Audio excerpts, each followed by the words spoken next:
Osmania general hospital వైద్యులు సరికొత్త record సృష్టించారు. భారతదేశ వైద్య చరిత్రలోని మొట్టమొదటిసారిగా ఒకే రోగికి ఒకే సమయంలో 5 అవయవాలను అమర్చారు. అత్యంత సంక్లిష్టమైన మల్టీ విసరల్ ట్రాన్స్ప్లాంట్ శస్త్రచికిత్సను విజయవంతంగా పూర్తి చేశారు.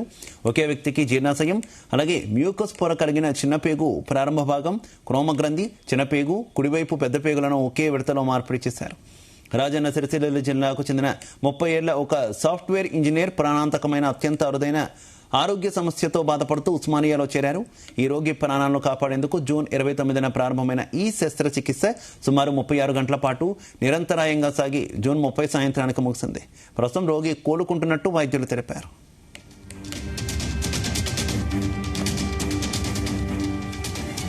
ఇక ఈ అద్భుత విజయంపై జాతీయ వైద్యుల దినోత్సవం సందర్భంగా రాష్ట్ర ఆరోగ్య శాఖ మంత్రి దామోదర రాజనరసింహ స్పందించారు. మన ప్రభుత్వ వైద్యుల అసాధారణ ప్రతిభకు, నిబద్ధతకు ఈ విజయం ఒక నిదర్శనమన్నారు. భారత వైద్య చరిత్రలో ఒక కొత్త అధ్యాయాన్ని లిఖించిన ఉస్మానియా వైద్య బృందానికి తన అభినందనలని కొనియాడారు.